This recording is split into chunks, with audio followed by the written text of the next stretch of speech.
Voilà. Donc j'ai le grand plaisir de vous présenter Gérald Bronner, dont j'ai fait connaissance à travers son dernier livre, La démocratie des crédules. J'avoue que ce livre m'a passionné, m'a enthousiasmé, et je me suis dit, voilà, je vais essayer de trouver un moyen de le faire venir ici dans cette série de conférences. Et tout simplement parce qu'il m'a interpellé, parce que le sujet dont il va parler ce soir, je trouve qu'il est au croisement de beaucoup de nos soucis, de nos préoccupations, de nos interrogations. Et c'est arrivé très souvent que j'ai personnellement eu affaire aussi dans le cadre de l'astronomie. Des questions m'ont été posées sur l'astrologie, sur les fausses images, sur les fausses informations, à propos de résultats scientifiques, par exemple, qui passent trop vite, qui sont tout de suite mis en exergue très très rapidement dans les laboratoires, et que dont le public a connaissance, et qu'il faut parfois patiemment démonter pour rétablir la vérité ou remettre les choses en place. Donc voilà la raison pour laquelle j'ai invité Gérald Bronner. Je suis très heureux qu'il ait accepté. Il est professeur en sociologie à l'université Paris Diderot. Donc c'est un sociologue. Nous sommes pas, voilà, ça nous change d'avoir un sociologue plutôt qu'un astronome. Et vous savez que ça fait partie de notre programmation que de faire venir d'autres personnes, d'autres champs, pour croiser justement les expériences et les regards. Il a écrit plusieurs livres sur les croyances, spécialiste donc du problème des croyances. Donc ce qui est au cœur, son travail s'assoit sur ces points-là. Croyance et cognition sociale. Et il est en ce moment donc dans cette université directeur adjoint du LID, Laboratoire interdisciplinaire des énergies de demain. Voilà, donc ma présentation est volontairement brève parce qu'on voudrait que vous entendre avant tout parler de la démocratie des crédules. Merci. Merci à vous, merci de votre invitation. Désolé de vous avoir fait un peu peur, je m'étais trompé de chemin, du coup j'ai enlevé mon pull, vous voyez. Mais je suppose que je vais me refroidir. C'est donc un plaisir de venir à votre rencontre, toujours un plaisir de rencontrer des collègues de disciplines différentes. Cependant, je dois vous dire qu'il y a quelques années, je vous aurais dit que c'était un plaisir exceptionnel et rare d'avoir cette occasion de rencontrer des collègues de disciplines différentes. Mais je ne pourrais plus dire ça aujourd'hui, car en fait, la moitié au moins des interpellations que j'ai pour faire des conférences viennent précisément de sciences assez éloignées de la mienne, et notamment de physiciens, de médecins, par exemple, de chimistes, etc. etc. Et pourquoi est-ce que ces disciplines ont tendance à m'interpeller pour faire des conférences ? Eh bien, parce que ces collègues, vous en faites partie, ont été frappés, et en particulier dans les dernières années, je dirais, dans la dernière décennie, frappé par le fait d'être confronté avec force à un certain nombre, disons, de défiance, de méfiance par rapport à un certain nombre de propositions scientifiques dans l'espace public. Et je dois dire que cette situation les a un peu sidérés, en quelque sorte. Ils n'avaient pas vu le coup venir.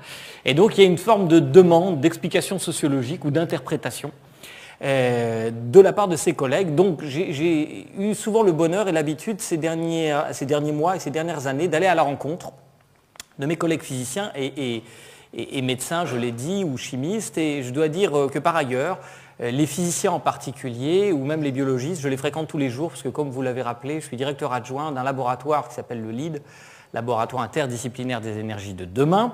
Et donc, comme son acronyme l'indique, il est interdisciplinaire, et je partage mon bureau avec un physicien et un géographe. Vous voyez, c'est la règle que nous sommes fixés. Nous déjeunons ensemble, et bon, je ne sais pas si de tout cela va sortir quelque chose, mais on espère que oui, c'est un pari. Et donc, voilà, le dialogue interdisciplinaire me plaît beaucoup. Il n'en reste pas moins que je suis sociologue, et c'est vrai, comme vous l'avez dit, mon objet principal d'interrogation, c'est la question des croyances. Comme je m'intéresse à la question de l'énergie, évidemment, ce sont des questions de perception du risque, d'acceptabilité autour de la production, de la diffusion, du stockage de l'énergie. Et ce sont des sujets qui rencontrent beaucoup de problèmes, sont d'une grande actualité dans l'espace public. Mais bien avant ces questions, donc c'est vrai, vous me demandiez tout à l'heure, j'ai commencé il y a plus de 20 ans de cela une thèse sur la question de l'incertitude. Et donc c'est vous dire si j'étais en quelque sorte destiné à me poser les questions que nous nous posons tous dans la société d'aujourd'hui, même si mon intérêt n'était pas celui-là à l'époque, c'était juste d'importer des modèles économétriques vers les sciences sociales pour voir si c'était possible. Et c'est vrai qu'au départ, je dois dire que j'avais choisi un objet de recherche, les croyances collectives, où j'avais le sentiment que j'avais trouvé une sorte de niche où on ne viendrait pas trop m'embêter, puisque ce qui m'intéressait, par exemple, c'était de savoir comment se fait-il et comment ça se passe exactement. Est-ce qu'on peut trouver des modèles de description de l'abandon des croyances, par exemple de l'abandon de la croyance au Père Noël. Vous savez que nous avons tous cru, ou presque tous cru ça un jour, et que j'espère ne briser aucun secret ce soir, et que nous avons tous aussi abandonné cette croyance. Il s'agit d'un cas typique où on peut essayer de voir comment les choses se passent concrètement. Est-ce que les enfants, puisque ça touche un public très particulier, des enfants disons de 3 à 7 ans, en moyenne on abandonne cette croyance à 7 ans, est-ce que les enfants sont irrationnels? Est-ce qu'ils croient avec des sortes de raisons? Est-ce qu'ils abandonnent cette croyance avec des sortes de raisons? Voilà, qu'est-ce qui se passe? Voilà, c'était le genre de sujet qui m'intéressait. Donc autant dire que mes collègues ne s'intéressaient pas du tout à ce que je faisais. Et je n'avais que quelques lecteurs, disons, localisés dans ma famille en général. Et donc j'ai été, en fait, en quelque sorte, rien ne me destinait à, comme ça, m'intéresser à des objets d'une brûlante actualité, puisqu'on aurait pu croire que les croyances, avec les progrès de la connaissance, avec l'accessibilité de l'information, allaient disparaître finalement à l'horizon et que l'empire des croyances allait rétrécir. Évidemment, un coup d'œil, même superficiel, sur notre société contemporaine et l'actualité récente, semaine après semaine, l'avion qui a disparu, etc. Et je pourrais vous citer des dizaines d'exemples, puisque désormais, dès lors que quelque chose de bizarre se passe et qu'il y a une pluralité d'interprétations dans l'espace public, les journalistes m'appellent pour savoir ce que j'en pense. Donc je ne peux pas ne pas être au courant, si vous voulez, de la dérive collective de notre société, de l'imagination extrêmement fertile de nos contemporains. Bon. Donc, alors que je croyais être sur une niche en quelque sorte un peu tranquille, j'ai été finalement rattrapé presque à mon corps défendant par une brûlante actualité. Alors, qu'est-ce qui s'est passé? Évidemment, dans le premier temps de ma carrière, je m'intéressais surtout en quelque sorte aux invariants de la croyance. Qu'est-ce qui fait que nous continuons à croire alors qu'en effet il y a un progrès de la connaissance? Je considère qu'il y a un progrès de la connaissance. Comme vous en apercevrez, je ne suis pas du tout relativiste, par exemple. C'est plutôt même une philosophie que j'ai tendance à combattre dans l'espace des sciences sociales. Donc si on admet qu'il y a un progrès de la connaissance, bien comment se fait-il qu'en même temps, il n'y ait pas une décroissance de la croyance? On aurait pu imaginer que les choses se passeraient décrites comme par une métaphore des vases communicants. Ce que la connaissance gagnerait, la croyance le perdrait et réciproquement. Les choses ne se passent pas du tout comme ça. Et elles ne se passent pas du tout comme ça, encore plus, je dirais, ces 10 ou 15 dernières années. Et c'est ce que je vais essayer de vous expliquer ce soir à grands traits. Et c'est pourquoi, d'ailleurs, le titre de mon livre et le titre de la conférence qu'on m'a demandé de faire ce soir est « La démocratie des crédules ». Mais pour comprendre ce qui se passe dans l'espace contemporain, il faut revenir un tout petit peu en arrière. C'est-à-dire avant, il n'y a pas très longtemps, bien que ça puisse sembler la préhistoire, avant ce que je vais appeler la révolution sur le marché cognitif, sur le marché des idées, si vous préférez. Il y a eu une révolution dont, je ne vous cache pas, je ne vous apprendrai rien ce soir, qu'on peut dater assez précisément avec le surgissement d'Internet et disons, l'accès par l'immense majorité de nos concitoyens à cet outil qui est un outil formidable par ailleurs. Alors comment ça se passait avant? Bien avant, comment se diffusaient les croyances? Ça, c'est une question assez fascinante. Alors, des collègues se la sont posés bien avant le surgissement d'Internet, mais il n'y a pas si longtemps, en fait, à la fin de la Deuxième Guerre mondiale, on a commencé à mener des études un peu consistantes sur la diffusion des rumeurs, par exemple. Comment se diffuse une rumeur? C'est un objet qui est assez difficile, parce que vous travaillez sur des objets en quelque sorte observables la plupart du temps, ou quand on ne peut pas les observer à l'œil nu, on se dote technologiquement d'objets pour les observer. Seulement nous, voyez-vous, par exemple la rumeur, si je veux travailler sur une rumeur et sur son processus de constitution, bien pour m'intéresser à une rumeur, il faut que j'en ai entendu parler. Et si j'en ai entendu parler, c'est que son processus de constitution est déjà achevé. Il y a donc un terrible problème méthodologique à vouloir travailler, par exemple, sur le surgissement d'une croyance ou sur l'origine d'une croyance, surtout à une époque où cette croyance, elle n'a pas encore de traçabilité. comme aujourd'hui. Aujourd'hui, on peut remonter facilement, grâce à cet outil technologique qui est Internet, à certaines sources de diffusion de croyances. Mais à l'époque où Allport et Postman, par exemple, deux psychologues américains, ont commencé à travailler sur cette question, donc à la fin de la Deuxième Guerre mondiale, parce qu'on s'est bien aperçu pendant les guerres, et en particulier les Américains, et en particulier pendant la Deuxième Guerre mondiale, que la rumeur était une arme de guerre qui était terrible. Il y avait une guerre, bien entendu, matérielle, mais aussi une guerre, en quelque sorte, de l'information. Bien, on s'est dit que c'était peut-être intéressant de mettre un peu d'argent pour essayer de savoir comment ça se passait. Alors seulement, comment faire? Voilà. L'idée qu'ont eue ses collègues, Allport et Postman, elle est à peine astucieuse. Ils se sont dit, puisqu'une fois qu'on a entendu une rumeur, on ne sait pas comment elle s'est constituée, la seule façon de faire, c'est en quelque sorte de simuler la rumeur en laboratoire pour voir comment ça peut se procéder. Bon, mais on ne peut pas forcer les gens tout à coup à croire. C'est le problème du désir et de la croyance. Si je vous dis, par exemple, je vous donne $1 milliard, si vous arrivez à croire que votre pantalon brûle, bien, malgré la somme colossale que je vous propose, vous n'y parviendrez pas. Vous ne pouvez pas plier, dans certaines circonstances, votre croire à votre désir. Alors, comment faire pour simuler ça? Ils sont simplement organisé un jeu que nous connaissons tous. C'est-à-dire qu'ils ont montré, par exemple, des images un peu complexes, un peu touffues, à une première personne, vous, monsieur, et puis on demandait à cette première personne de la décrire à monsieur, qu'elle allait la décrire à madame, qu'elle allait la décrire à monsieur, etc., etc. Seule la première personne avait vu l'image, de sorte qu'on s'attendait à une déformation progressive du message. Et en effet, c'est ce que Allport et Postman ont observé, une déformation progressive du message. Généralement, au bout de 6 ou 7 intermédiaires, la narration était très différente de l'image initiale. Alors, pour en prendre un exemple, cette déformation que j'évoque, elle ne se produit pas de façon totalement aléatoire.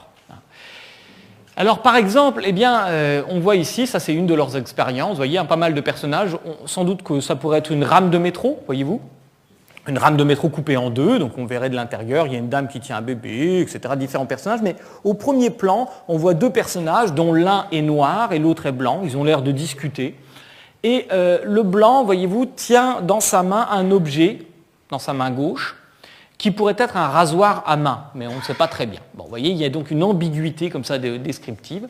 Et on s'est aperçu qu'au bout de 6 ou 7 intermédiaires, donc, et dans un assez grand nombre de cas, on est dans les États-Unis des années 50, eh bien, ce n'était plus le blanc qui tenait le rasoir, mais le noir et qui menaçait le blanc. Donc, vous voyez comment, dans l'interlocution, et avec l'ambiguïté de l'information, qui était évidemment créée artificiellement par ce protocole, eh bien, la communication humaine tendait vers des sortes de stéréotypes. Et ça, c'était une des caractéristiques précisément de ces objets cognitifs qu'on va appeler les croyances, parce que leur principal média à ces objets cognitifs, c'était de se diffuser dans l'espace social, et depuis que l'homme est homme, par le bouche à oreille, ou depuis qu'il a le langage en tout cas. Et alors ça a des avantages et ça a des inconvénients. L'avantage, c'est qu'on ne peut pas tellement, si vous voulez, pratiquer la censure sur le bouche à oreille, on ne peut pas contrôler socialement ce que les gens se disent dans les cafés, dans les couloirs, discrètement, etc. Donc c'était des informations qui diffusaient plus ou moins dans l'espace social, seulement voilà, elles se diffusaient très lentement, généralement, et elles se diffusaient donc lentement et elles se déformaient selon des procédures en quelque sorte stéréotypées.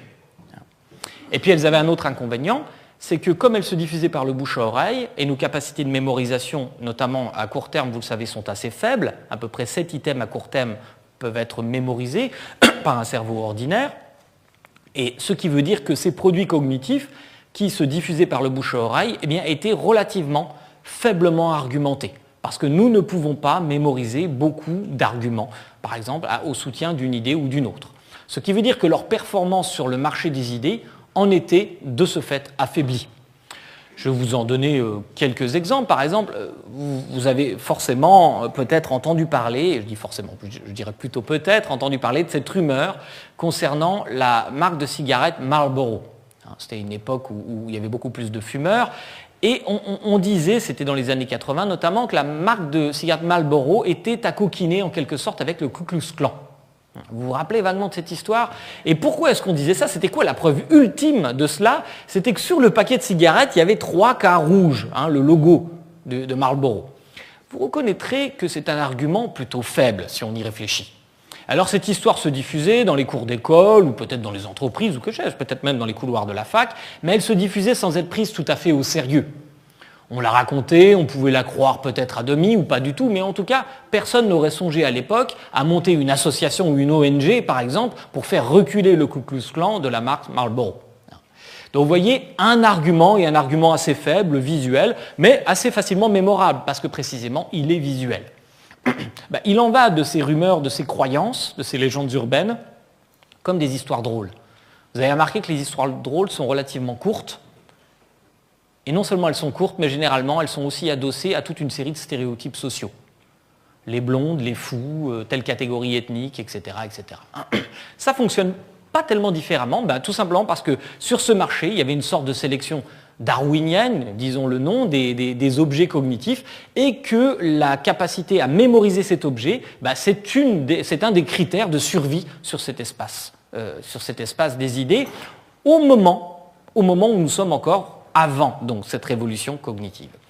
Et cette révolution, sur le marché cognitif. Alors, cette révolution sur le marché cognitif, c'est tout simplement l'apparition d'Internet. Il y a plusieurs grandes révolutions sur le marché cognitif. L'invention de l'écriture, par exemple, permet de donner une scripturalité aux idées et donc leur donne une certaine durée de vie. L'invention de l'imprimerie, évidemment, permet de dupliquer à moindre coût la diffusion de ces idées, etc. etc.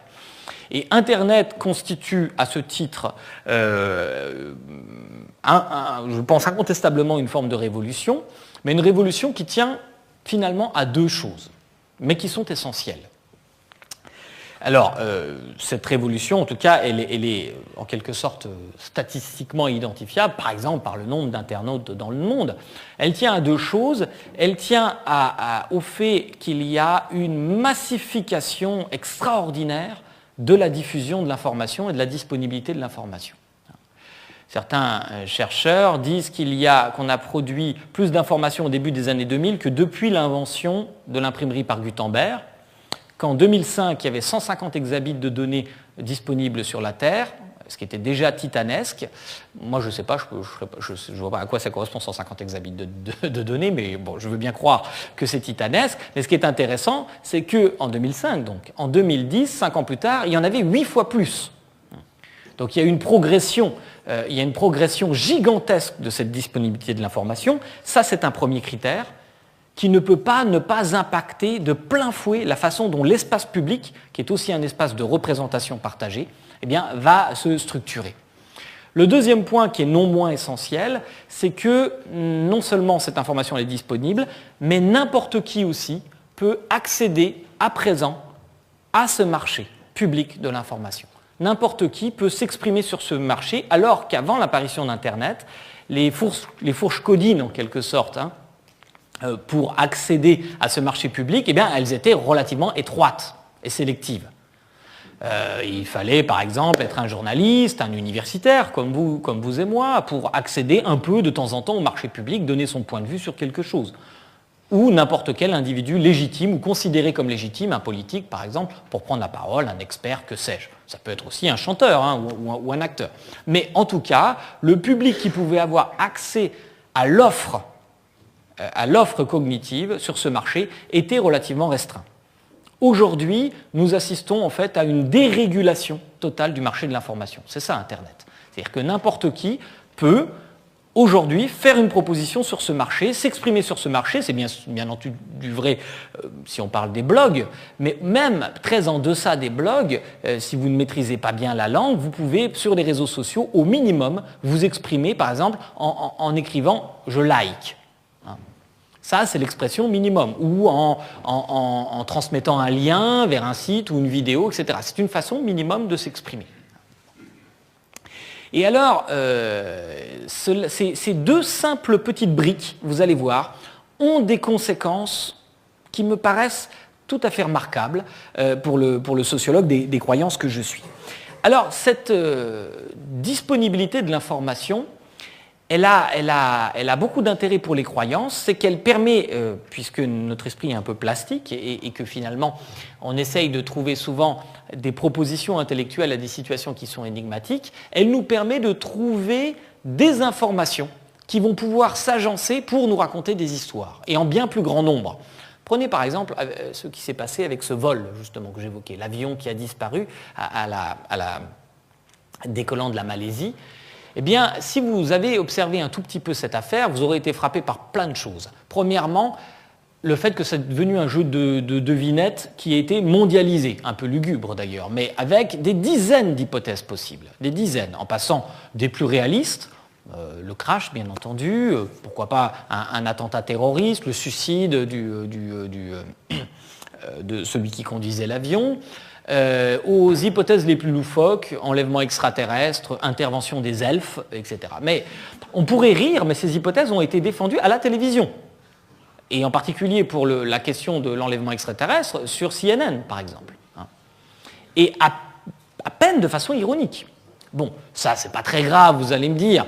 Mais ce qui est assez interpellant, c'est de savoir pourquoi l'hypothèse la plus probable, c'est-à-dire celle du crash, a été celle aussi qui a eu le moins de visibilité, en quelque sorte, qui a occupé le moins de temps de cerveau disponible, comme dirait l'autre.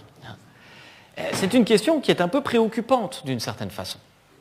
Et alors, ce qui est intéressant aussi, c'est qu'on a remarqué un certain nombre de détails. Par exemple, on a dit qu'il y avait 2 personnes qui sont rentrées dans cet avion et qui n'avaient pas de passeport, de vrai passeport. Ils étaient munis de faux passeports. Et vous comprenez bien que cela constitue une sorte d'anomalie. Et à partir de cette anomalie, on en infère par exemple la piste terroriste, on en infère que le gouvernement malaisien était dans le coup, et que, etc., etc., et toutes sortes d'hypothèses géopolitiques. On a même dit par exemple que 4 personnes ne s'étaient pas présentées pour prendre l'avion.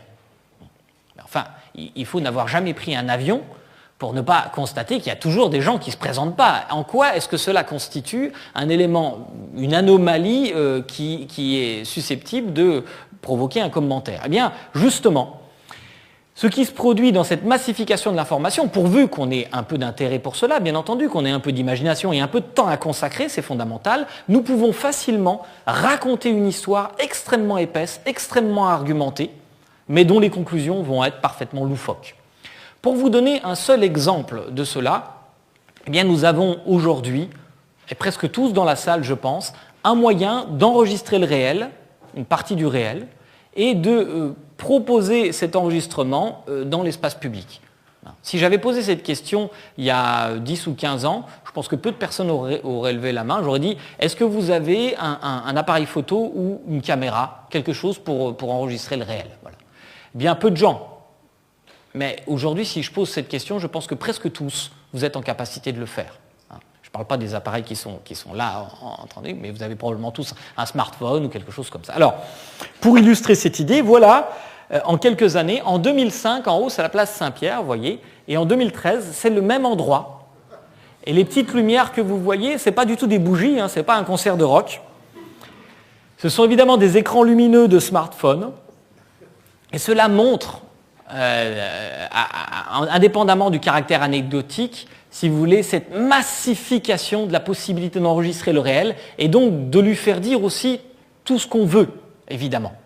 Car, par exemple, les théories conspirationnistes, celles qui doutent des théories officielles que propose l'histoire à propos des grands événements, vont toujours se fonder sur des anomalies qu'elles vont trouver dans le réel. Or, plus vous allez multiplier la possibilité de trouver ces anomalies, plus vous allez ouvrir les portes de toute forme de narration paranoïde, qui n'ont pas toujours tort d'ailleurs, c'est pas ce que je suis en train de dire, mais en tout cas, sur la masse, évidemment, la probabilité de chance que certaines aboutissent à des conclusions loufoques, elle est assez importante. Alors, cette massification de la disponibilité de l'information, elle a une autre conséquence assez douloureuse, et bien que classique pour l'esprit humain, c'est l'amplification de ce qu'on appelle le biais de confirmation.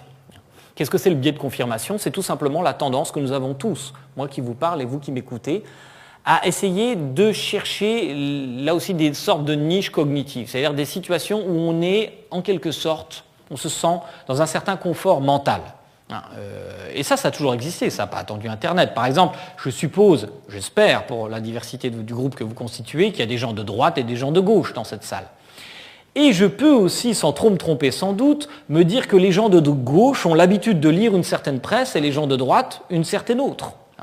Et que lisant une presse qui ayant une sensibilité ou une autre, ils cherchent une forme de confort mental. On pourrait dire qu'à la limite, en toute intelligence, ce serait beaucoup plus intéressant d'essayer d'éprouver ses propres croyances politiques en lisant une presse qui n'adopte pas notre sensibilité. Et nous sommes tous comme ça.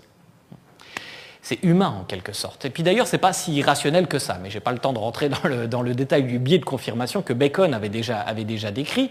En tout cas, ce qui est sûr, c'est que ce biais est amplifié à partir du moment où vous avez beaucoup d'informations disponibles. En d'autres termes, plus il y a d'informations disponibles, plus la probabilité de chance de trouver au moins une information qui conforte mes croyances préalables est grande.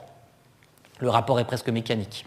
Et beaucoup d'études ont aussi montré que Internet amplifiait notre capacité à aller chercher des informations qui vont dans le sens de nos croyances préalables, à nous enfermer en quelque sorte dans des niches cognitives.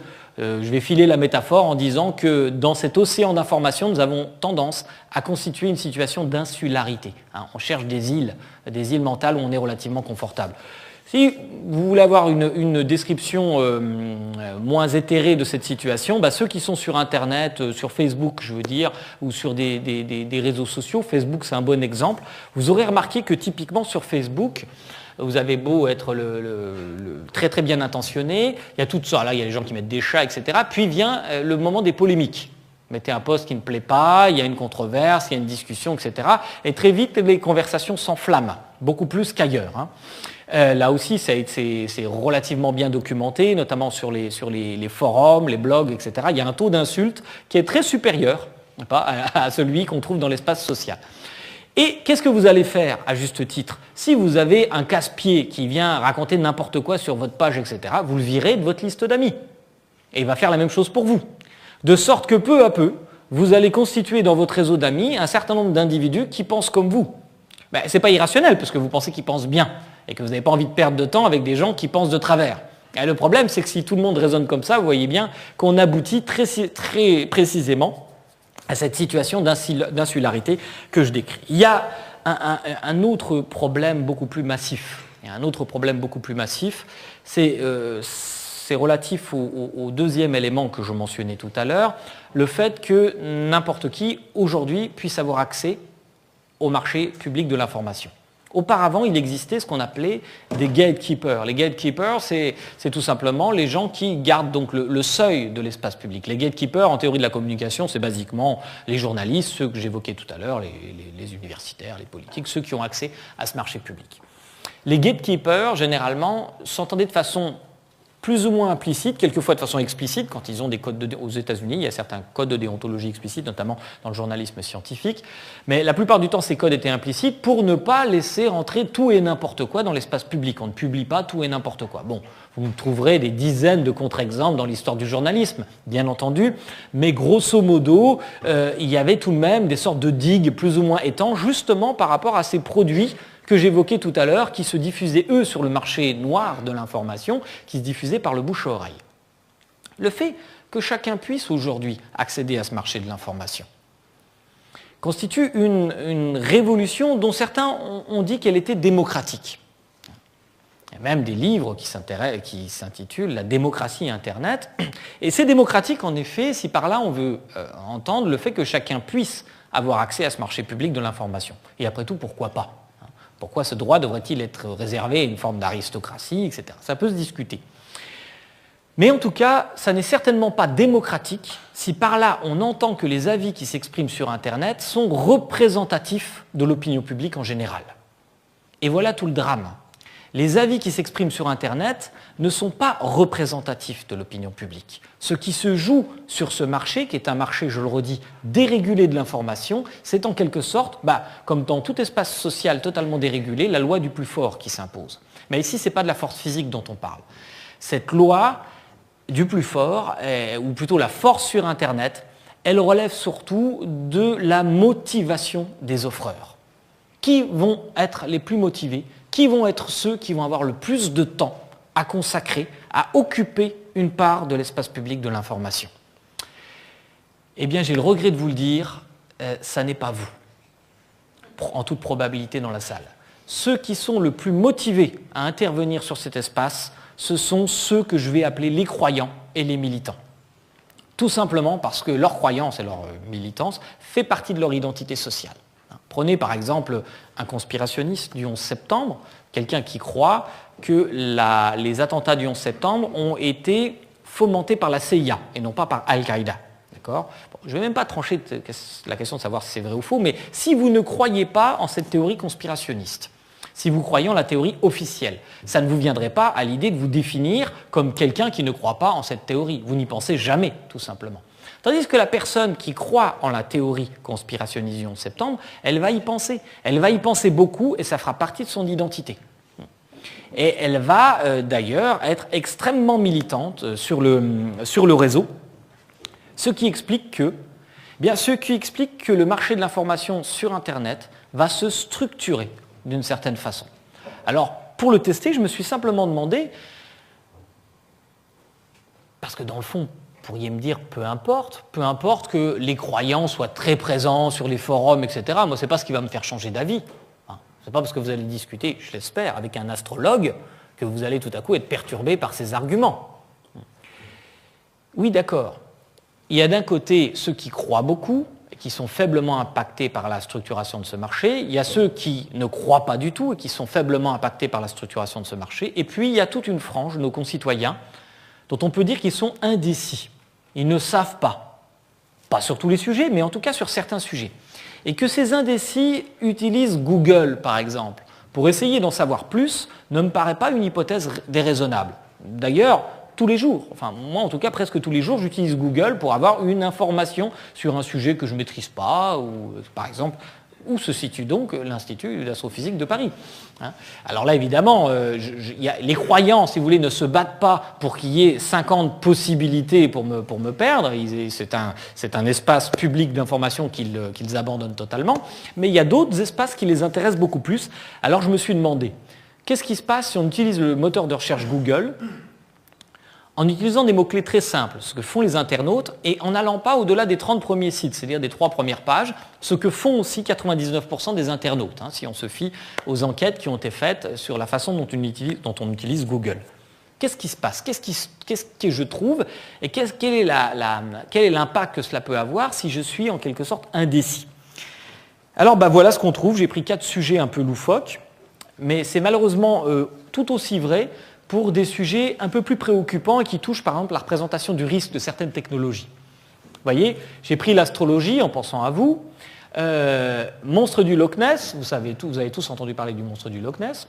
Les crop circles, vous savez ce que c'est ? Ce sont les grands cercles dans les champs de blé en particulier, dont certains disent qu'il pourrait s'agir de pistes d'atterrissage pour les extraterrestres. Il y a plusieurs hypothèses, je ne vous cache pas en concurrence sur le marché cognitif, mais ça c'est une de ces hypothèses.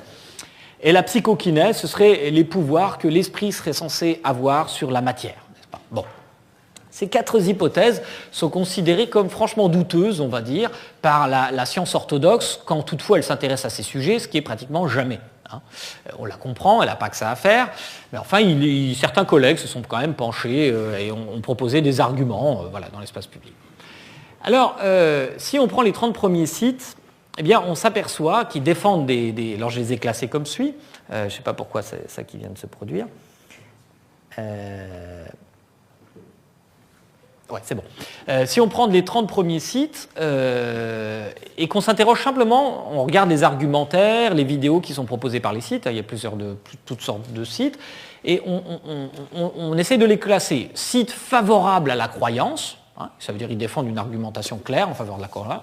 Site défavorable à la croyance, et puis on met les neutres et le non pertinent à part.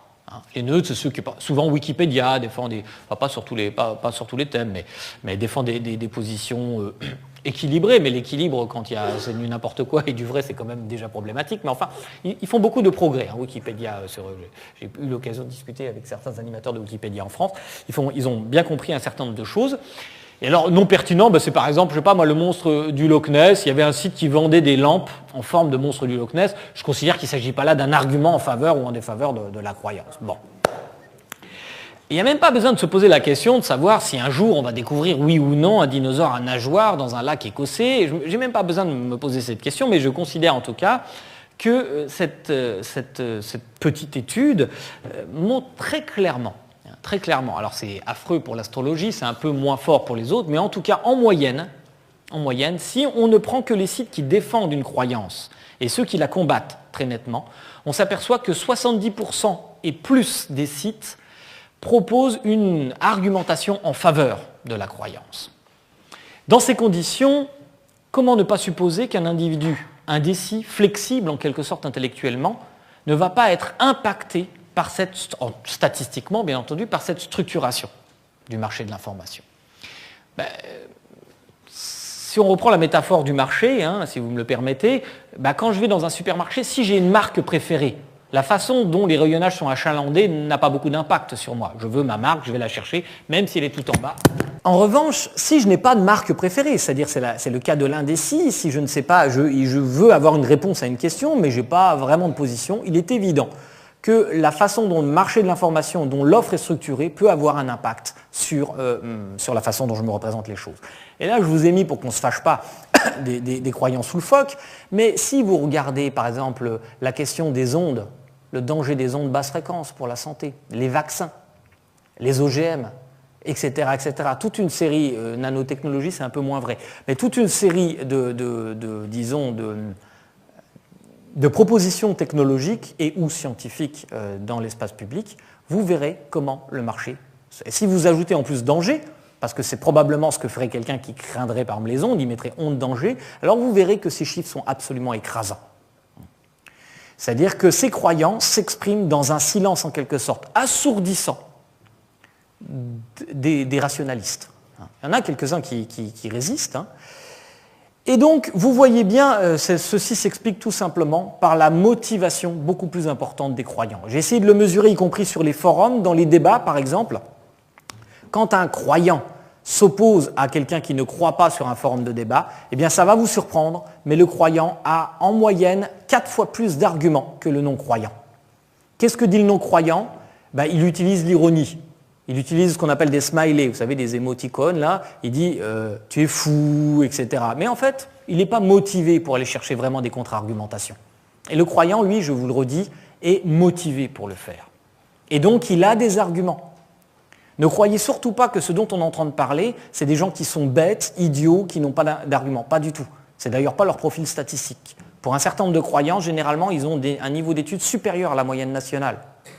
On n'est pas en train de parler de croyances qui se diffusent par manque d'éducation ou des choses de ce genre. Sans doute par manque de culture scientifique, on est bien d'accord. Mais certainement pas par manque de niveau d'éducation générale. Donc en fait, rabattre ces croyances à l'irrationalité, à la bêtise, etc., ça fait du bien sur le coup, mais ça ne nous aide pas du tout à comprendre le phénomène.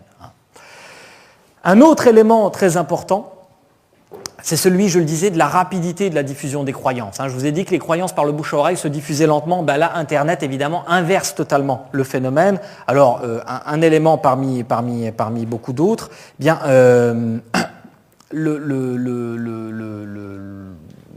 voyez là, on a ça grâce à un logiciel qui s'appelle Google Tendance, Google Trends, que vous utilisez peut-être de temps en temps.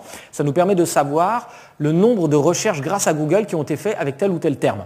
Donc là, vous voyez, là, c'était pendant le tremblement de terre d'Haïti, c'est la courbe en noir. Donc vous voyez que les gens, en mois de janvier, il y a une grosse recherche, tremblement de terre d'Haïti, et puis grosso modo, en février, ils n'en ont plus rien à faire. Donc c'est un effet de saturation. Pareil, on est tous comme ça nous préoccupe quelques temps, quelques jours, puis au bout d'un moment, bon, ça va bien. Sauf s'il y a des rebondissements, par exemple comme dans l'affaire DSK, là, c'était évidemment, ça peut rebondir. Puis même comme ça, au bout d'un moment, on en a marre. Bon, alors là, vous voyez que parallèlement, presque un jour après, se développe la recherche HAARP. Et c'est quoi HAARP ? C'est en fait un programme de recherche de l'armée américaine avec l'université de l'Alaska. En fait, si j'ai bien compris, je parle sous le contrôle de ceux qui connaissent l'affaire, c'est une recherche sur la ionosphère et peut-être sur la façon d'améliorer la communication, etc. Bref. Certainement pas ce que croient les conspirationnistes. Parce que les conspirationnistes sont persuadés que HAARP, c'est une arme qui est capable de créer des tremblements de terre. Une arme américaine, bien entendu, puisque les États-Unis, la CIA en particulier, et souvent avec le Mossad, sont deux figures très présentes de l'imaginaire conspirationniste mondial. Alors peut-être ça sera les Chinois bientôt, mais pour l'instant c'est encore la CIA. Chacun son tour.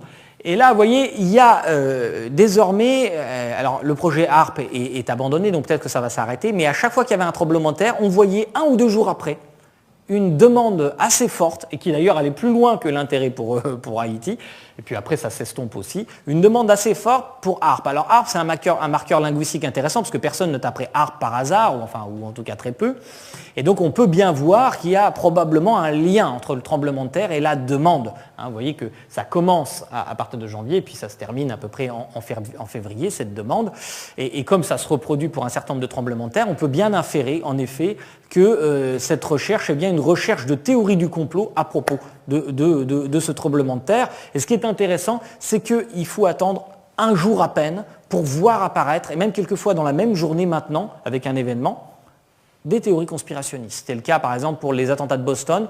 Le jour des attentats de Boston, il y avait déjà 4 théories conspirationnistes. Alors, la différence, c'est qu'auparavant, il aurait fallu des semaines et des mois, non pas pour inventer ces hypothèses, mais pour qu'elles se diffusent dans l'espace social. Et qu'est-ce qui se serait passé ? Regardez pour Haïti, ça n'aurait plus intéressé personne. Et comme ça n'aurait plus intéressé personne, eh bien ces produits auraient disparu d'eux-mêmes. C'est ce qui faisait que, en quelque sorte, la masse disponible de théories du complot, elle était beaucoup plus faible. Ou alors, elle ne prenait prétexte que d'événements historiques colossaux, comme la Deuxième Guerre mondiale, l'assassinat de Kennedy, est-ce qu'on a marché sur la Lune, ou des choses comme ça. Mais un attentat comme les attentats de Boston, l'attentat de Boston qui est presque déjà un peu oublié, eh bien cet attentat n'aurait pas suscité de mythe du complot. Donc on voit aujourd'hui que cette disponibilité de l'information, cette rapidité de diffusion de l'information, constitue Internet comme une sorte d'incubateur de mythologie contemporaine. Alors, l'autre élément qui me semble intéressant, je vous disais que par le bouche-oreille, on ne pouvait pas retenir beaucoup d'arguments. Eh bien, Internet, là aussi, permet par la technique du copier-coller de venir au secours d'un certain nombre de théories et de leur donner des appareils argumentatifs extrêmement performants. J'ai parlé des conspirationnistes du 11 septembre tout à l'heure. Une de mes étudiantes a fait une étude rien que sur leurs arguments. Elle en a dénombré plus de 100. Certains relevant de la physique des matériaux, d'autres relevant de la variation des cours de bourse avant le 11 septembre, etc. etc. Alors qu'est-ce que ça crée ? Ça crée une intimidation argumentative terrible. Parce que sauf si vous voulez y consacrer 24 heures sur 24 de votre vie, vous ne pourrez jamais démentir chacun des arguments qui vous sont avancés. Cela recouvre des compétences qui sont trop diverses. Évidemment, chacun de ces arguments sont faux, ils sont faibles. Mais alignés les uns après les autres, ils créent en quelque sorte un millefeuille argumentatif qui est globalement convaincant. Avec cet argument que les conspirationnistes disent toujours, oui, peut-être que ça ou ça c'est faux, mais tout ne peut pas être faux. Il n'y a pas de fumée sans feu. Et ça crée donc, non pas des croyances massives de la part de nos contemporains, mais un sentiment d'incommodité, l'impression qu'on ne leur dit pas la vérité, que tout ne doit pas être faux dans ces croyances dont on dit qu'elles sont loufoques. Et ça, c'est vrai pour les théories conspirationnistes, c'est vrai aussi pour les théories précautionnistes. La théorie précautionniste, c'est ce que... J'ai fait un livre avec mon collègue Étienne Gien qui s'appelle « L'inquiétant principe de précaution ». Eh bien, ces théories précautionnistes, c'est celles qui appliquent idéologiquement le principe de précaution. Et à propos de tout et n'importe quoi, il y a des alertes sanitaires qui sont données presque toutes les semaines aujourd'hui ou tous les mois. Donc il y a un embouteillage des peurs. Et évidemment, ça crée une société d'hypocondriaques permanents qui, face à leurs assiettes, ont tendance à se dire bon courage plutôt que bon appétit, ou bonne chance même. Et voilà. Alors évidemment, dans tout cela, il y a un certain nombre d'éléments qui sont vrais. La pollution est dangereuse, etc., etc. Mais l'ensemble fait qu'on a l'impression de vivre dans un monde perpétuellement empoisonné et qu'on nous le cache en plus. Et donc c'est un sentiment qui vient alimenter cette défiance contemporaine que beaucoup de commentateurs ont remarqué. Prendre un exemple qui vous sera peut-être plus familier, puisque relevant un peu plus de l'astronomie. Rappelez-vous, la première apocalypse mondialisée, c'était en 2012. On nous avait dit en décembre, on nous avait dit, peu de gens y croyaient vraiment, mais en tout cas quand même, il y a des vidéos qui défendaient la thèse selon laquelle en décembre 2012, il allait se passer beaucoup de choses. Et bien, cette vidéo, elle a quand même été vue plus de 60 millions de fois dans le monde, ce qui est quand même pas tout à fait rien. Les gens qui regardaient n'y croyaient pas forcément inconditionnellement, on peut le regarder comme moi je l'ai fait par curiosité, etc. Mais n'empêche qu'un certain nombre de croyances de par le monde se sont diffusées. Et ce qui est intéressant, c'est qu'elles correspondent exactement à cette structure en millefeuille que je mentionnais. Il y avait toute une série d'arguments, plus loufoques les uns que les autres, certains un peu moins quand même que d'autres. Le premier, c'est évidemment le calendrier Maya qui était censé s'interrompre à telle date, etc., décembre 2012. Et alors, on disait que certains algorithmes algorithmes sur Internet avaient aussi prévu, on se demande comment, la fin des temps pour décembre 2012. Puis alors il y avait plein d'hypothèses, qu'est-ce qui allait se passer en fait? Pourquoi? Parce que c'est bien beau de prévoir la fin des temps, mais alors une des hypothèses, je ne sais pas si vous en avez entendu parler, c'est la planète Nibiru. Alors, vous voyez, c'est pas n'importe quoi, qui était censée surgir comme ça, une planète invisible que les Sumériens auraient connue. On appelle aussi la planète X. Je ne sais pas si vous avez entendu parler de ça. Et donc, elle aurait été censée surgir. Et alors, je crois que la Terre n'aurait pas beaucoup de chance si ça se passait vraiment comme ça. Je crois que la planète Nibiru, ça ne se passerait pas bien pour elle non plus. Hein, mais enfin bon, voilà. C'était cette histoire-là, par exemple. Vous savez, ça a donné...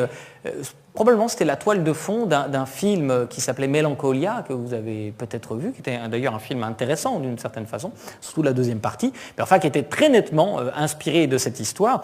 Une autre histoire dont vous avez peut-être entendu parler, qui devait survenir justement en 2012, c'est l'inversion des pôles magnétiques. Hein. Alors, je ne sais pas en quoi ça aurait dû constituer vraiment l'apocalypse. Je crois que ça s'est déjà produit, mais c'est sur des temps très très longs. Enfin voilà, donc on nous racontait que les pôles allaient s'inverser, que ça allait créer des choses extrêmement terribles. Et évidemment, vous voyez, chacun de ces arguments, inversion des pôles magnétiques, surgissement d'une planète dont on nous disait qu'elle avait été repérée en fait, que c'était bien sûr, etc. Alors, peu de gens ont cru à cela, mais mettez-vous à la place d'un citoyen qui est disposé à croire à cela, il n'a pas les moyens techniques de faire ce qu'on appelle le debunking, c'est-à-dire de démystifier chacun des éléments. Et alors quand même, on a vu là monter au créneau un certain nombre d'astronomes, hein, ou en tout cas de vulgarisateurs de l'astronomie, qui sont venus en expliquant que tout de même tout ça n'était pas sérieux. J'ai participé d'ailleurs à l'époque à un certain nombre d'émissions avec certains d'entre eux, donc je me souviens parfaitement. Mais là aussi, par exemple pour les astrologues, il faut bien reconnaître, si j'ai bien compris, il y a un certain nombre d'astrophysiciens et d'astronomes dans la salle, il faut bien reconnaître que vous n'avez aucun intérêt à consacrer du temps à expliquer que tout ça, ce sont des bêtises. D'abord parce que vous faites un métier qui, je pense, est passionnant. Et puis par ailleurs, peut-être que vous seriez un peu discrédité d'un point de vue académique, du point de vue de l'institution, si vous passiez du temps à faire cela, n'est-ce pas? Tout cela se comprend. C'est ni intéressant intellectuellement, ni satisfaisant d'un point de vue académique et institutionnel. Vous pourriez même être éventuellement sanctionné symboliquement. Eh bien, le problème, c'est que du coup, ça laisse quand même des espaces publics très importants pour un certain nombre d'individus un peu loufoques. Alors bon, quand c'est les frères Bogdanov, c'est pas très grave peut-être, dans le fond, j'en sais rien. Bon, mais c'est beaucoup plus préoccupant, n'est-ce pas, quand ce sont des individus qui veulent vous persuader que les ondes au niveau d'émission où elles sont, par exemple par les antennes relais, sont cancérigènes, ou que les vaccins, par exemple, ont des effets secondaires qui justifieraient qu'on arrête de se vacciner, ou etc. Voilà. Parce que là, il y a évidemment des impacts sanitaires qui sont extrêmement graves, hein, parce que vous savez que la défiance par rapport au vaccin en France était de l'ordre de 8% au début des années 2000. En 2010, elle atteint presque 40%. Donc là, on est en train de parler d'affaires sérieuses. Parce que cette défiance, elle peut évidemment sans doute être reliée à une abstention. Je ne dis pas que tous ceux qui se méfient des vaccins ne vaccinent pas leurs enfants, mais on peut imaginer que certains d'entre eux le font. Et évidemment, cela occasionnera mécaniquement, hélas, des morts dans les générations futures qui auront été les victimes, inconscientes sans doute, des croyances inconséquentes de leurs parents. Alors certaines fois, c'est loufoque. Quelques autres fois, il y a des vraies conséquences qui mériteraient, je pense, que les hommes de raison prennent leurs responsabilités dans cet espace public.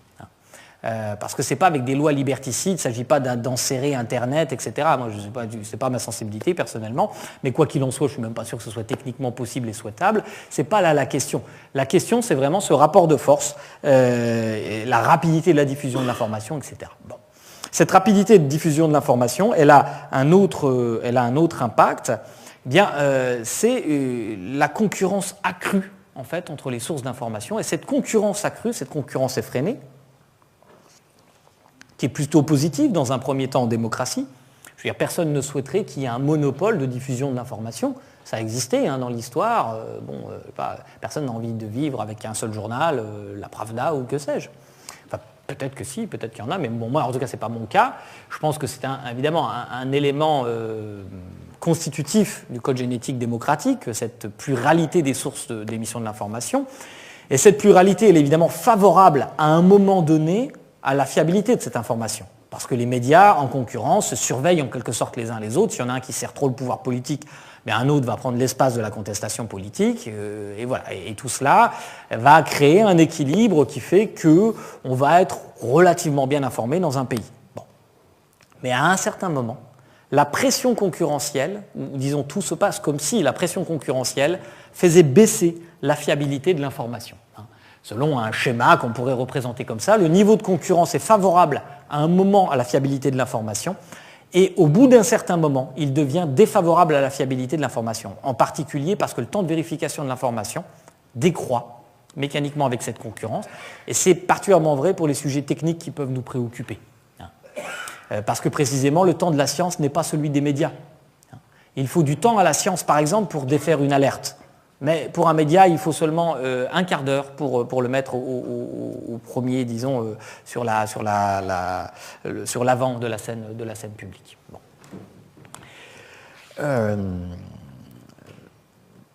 Donc tout ce qui est en train de s'organiser, ce que je vous décris en ce moment, c'est un moment en fait quand même historique. Je pense que c'est un moment important de nos sociétés démocratiques, et pas seulement, Internet, c'est pas seulement dans les sociétés démocratiques, mais vous voyez bien qu'Internet pose beaucoup de problèmes aux dictatures, aux sociétés totalitaires, mais elle pose aussi beaucoup de problèmes aux démocraties.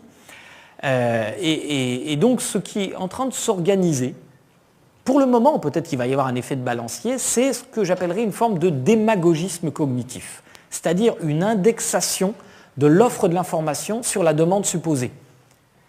Je vais clarifier ce que je viens de dire. J'évoque aussi, y compris les médias officiels. C'est-à-dire que les médias officiels ont beaucoup plus qu'auparavant la tendance à s'indexer sur la demande supposée d'information. Je vais vous donner un exemple typique, qui est celui de la pipolisation, par exemple, de la vie politique. Il n'y a pas si longtemps en France, on s'interdisait de parler de la vie privée des politiques. Il n'y a pas longtemps. Prenez Mitterrand, par exemple, il a quand même eu une fille cachée.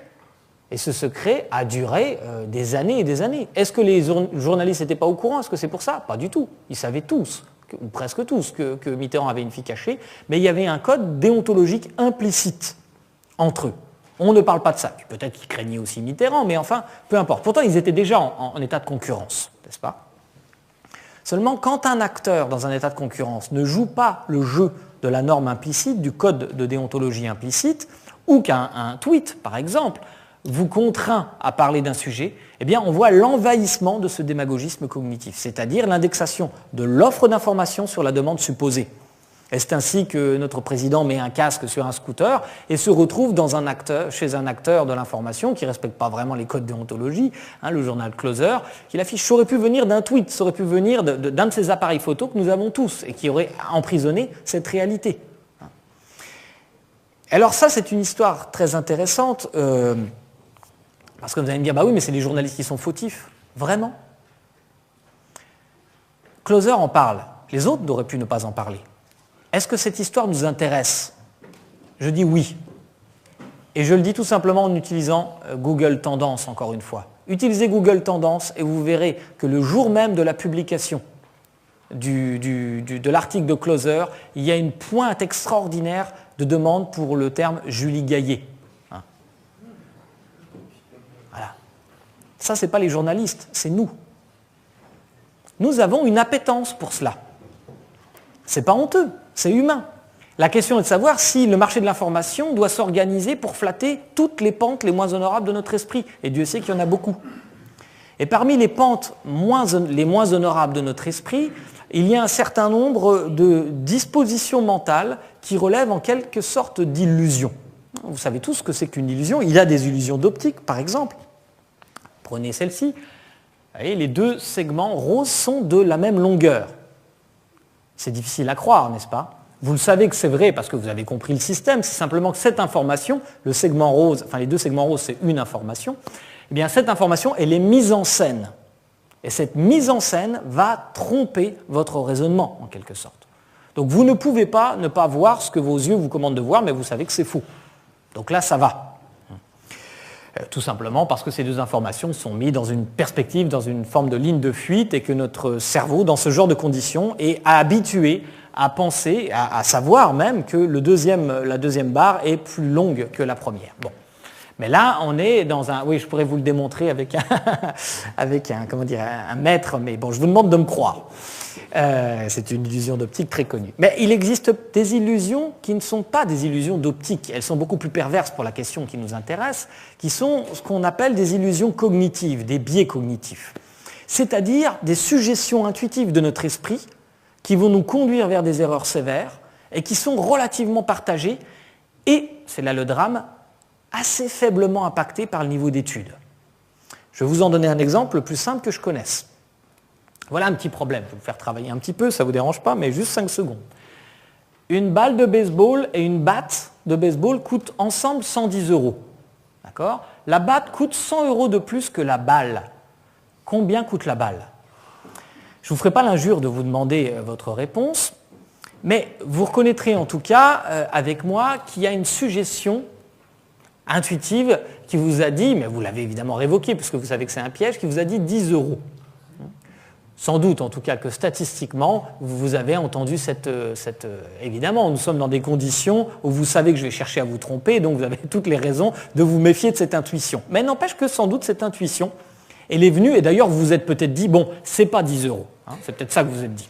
Le fait de vous être dit c'est pas 10 € prouve que cette intuition elle existe. Ça ne peut pas être 10 € effectivement, parce que si c'est 10 €, ça veut dire que la batte coûte 110 €. 110 € plus 10 €, ça fait 120 €, le compte n'y est pas. La bonne réponse, c'est 5 €. 5 € et la batte coûte donc 105 €. 105 plus 5 égale 110. Vous voyez que c'est un problème d'addition du niveau cours élémentaire.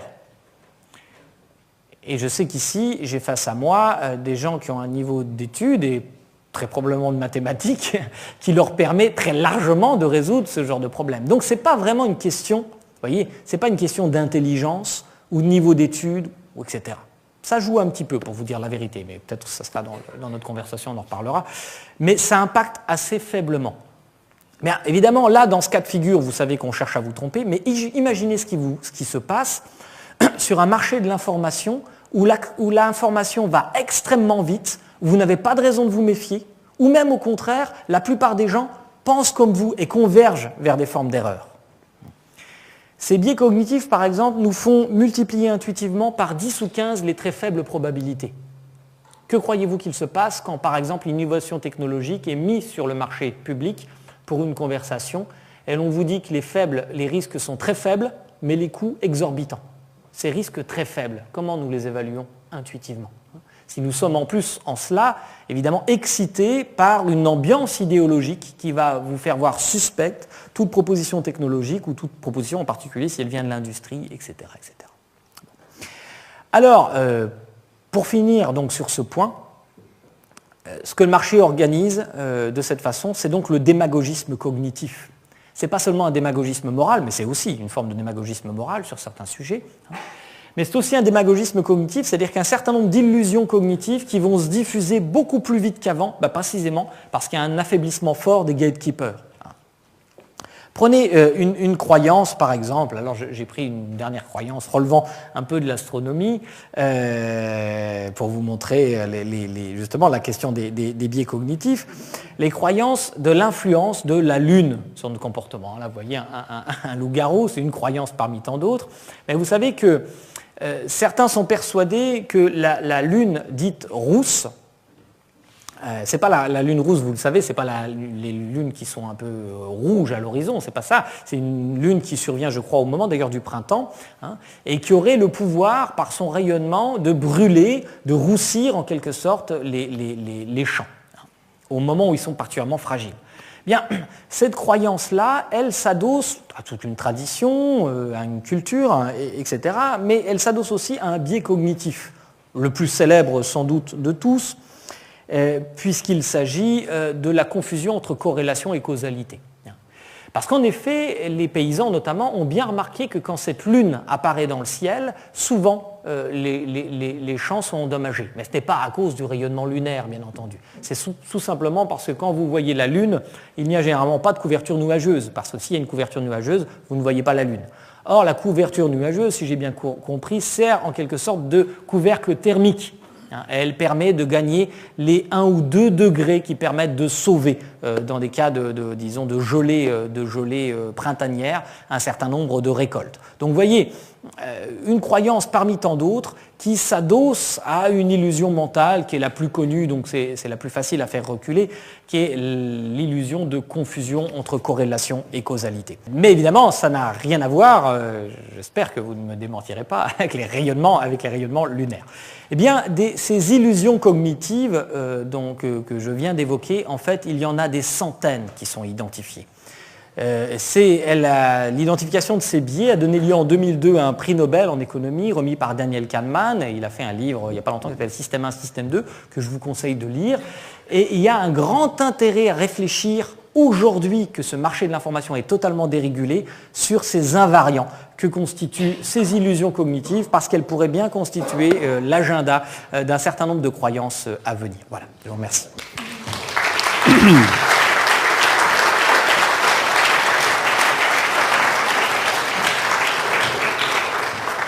Bien, merci Gérald Bronner pour cette présentation très très précise et remarquable.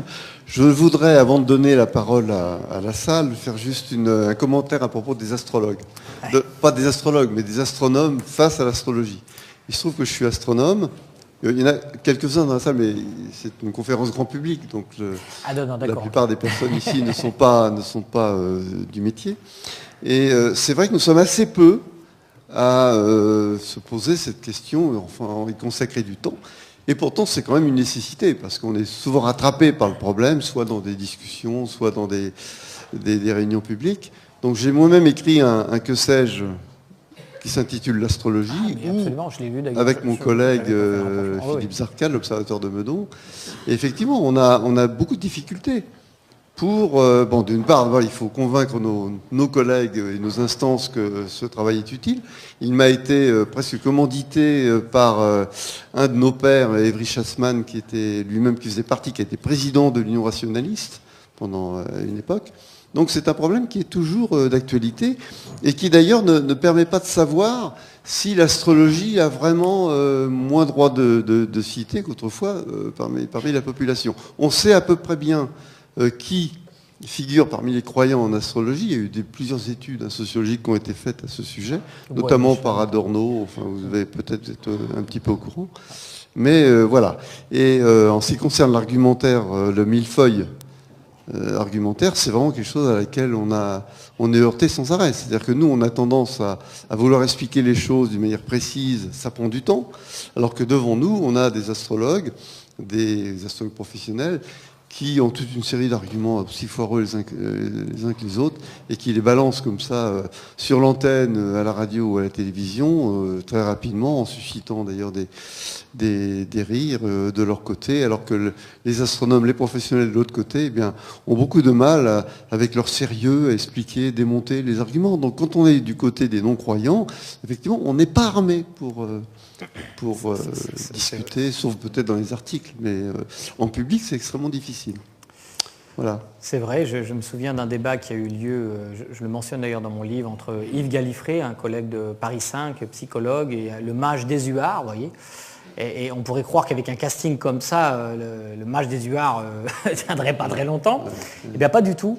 En fait, le mage Désuard lui a dit mais savez-vous qu'il y a un roman qui s'intitule Futility, qui a été écrit par Robertson et qui date de 1800 et quelques, qui narre un bateau qui s'appelle le Titan, etc., etc., etc. Il déroule ça. Et Gallifrey n'était pas du tout préparé à ça. Qu'est-ce que vous voulez répondre? Alors il a un effet, il crée un effet d'intimidation terrible. Alors évidemment, il faut des semaines et des semaines ensuite pour défaire, pour voir que toute cette histoire, le roman existe bien entendu, mais il n'est pas du tout prophétique en réalité. Mais c'est extrêmement long à défaire ce genre de choses. Et effectivement, c'est y aller, ne pas y aller. Alors, il faut être extrêmement préparé. J'ai quand même un contre-exemple qui va plutôt dans l'autre sens. C'était une émission de Chavannes qui s'appelait Ciel Montmardi, où j'avais été invité avec d'autres astronomes, et d'autre côté, il y avait d'un côté les non-croyants en l'astrologie, de l'autre côté des astrologues, et il y avait Elisabeth Tessier, et on avait réussi à ridiculiser Elisabeth Tessier à propos du vaccin contre le sida, puisqu'on avait fait on était retourné sur les prédictions de l'année précédente, où elle dit, parmi ces prévisions, il y avait l'idée que le vaccin contre le sida allait être découvert, alors que ce n'était pas le cas. Et elle essayait quand même d'expliquer que la trithérapie... Enfin bon. Et là, on était vraiment tous ensemble. On lui avait expliqué que ce n'était pas possible de se moquer des gens, en particulier des milliers de téléspectateurs qui pouvaient être séropositifs, confondre trithérapie et vaccin, etc. Mais la plupart du temps, si on ne se prépare pas, c'est extrêmement, effectivement, difficile et défavorable pour les tenants de l'astronomie officielle. Et en particulier parce que ça c'est un autre élément, un autre biais cognitif, parce que les astrologues ou tous les voyants, quels qu'ils soient, jouent beaucoup sur des questions de coïncidence. C'est-à-dire qu'elle va vous dire, par exemple Elisabeth Tessier, prenons-la, elle va vous dire j'ai prédit l'accident de Tchernobyl. Voilà, vous savez qu'elle a prétendu cela, vous saviez mieux que moi.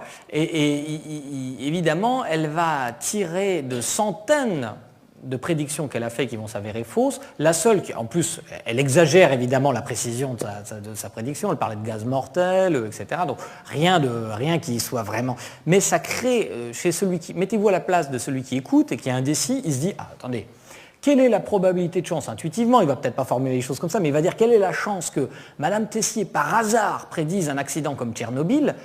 Il faut vraiment être de mauvaise foi pour attribuer ça au hasard. La probabilité elle est beaucoup plus... Mais il ne voit pas la taille de l'échantillon de la prédiction. C'est la négligence de la taille de l'échantillon. Elle va sortir une prédiction de la masse de ces prédictions. Elle va donner une impression de coïncidence.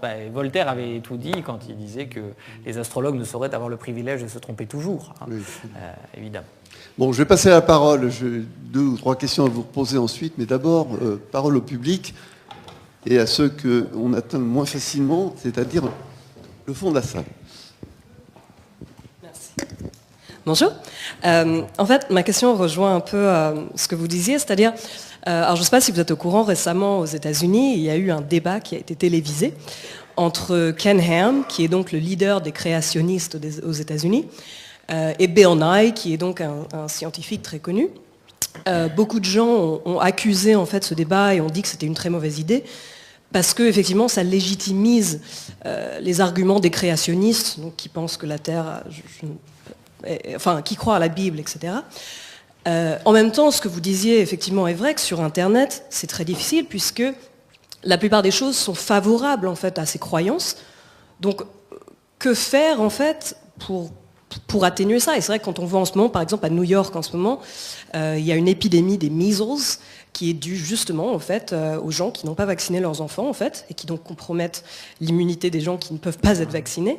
Alors comme on a effectivement de plus en plus de cas comme ça, de théories du complot qui sont effectivement très dangereuses en fait, quelle est la marche à suivre en fait pour justement éviter de tomber dans des dangers réels pour tout le monde? Oui, la question d'accepter ou pas le débat, elle est redoutable. En France, par exemple, nous sommes un pays moins libéral cognitivement qu'aux États-Unis, c'est-à-dire qu'il y a des sujets qu'on interdit, il y a des sujets qui sont interdits d'évoquer. Par exemple, le négationnisme. Vous n'avez pas le droit de parler de ça. Si vous défendez cette thèse, vous êtes susceptible d'avoir des problèmes avec la loi. Donc voilà, il y a donc des sujets qu'on interdit. Et je pense à juste ce titre, parce que malheureusement, ça c'est une question qui me préoccupe beaucoup, comment le vrai peut-il l'emporter sur le vraisemblable? C'est une bataille, parce que toutes les croyances que j'ai évoquées, elles fonctionnent parce qu'elles sont vraisemblables. Encore une fois, elles sont soutenues par beaucoup d'arguments, même si ces arguments sont certains vérolés, d'autres... Voilà. Et donc le problème, c'est que si vous acceptez en effet de débattre de cette façon, vous prenez le risque de diffuser une information qui ne l'était pas. Mais d'un autre côté, avec Internet, ça change toute la donne, parce qu'on voit bien l'affaire Dieudonné, par exemple, montre qu'il est extrêmement difficile de mettre aujourd'hui quelqu'un en quarantaine. Donc tout ça pour vous dire que je ne sais pas très bien, mais parce qu'on m'interroge beaucoup sur cette question de quelles sont les solutions. Bon, je veux dire, j'étais plus fort pour faire le diagnostic que pour trouver le remède. C'est plus facile, en tout cas, je ne sais pas si j'étais plus fort, mais c'est plus facile.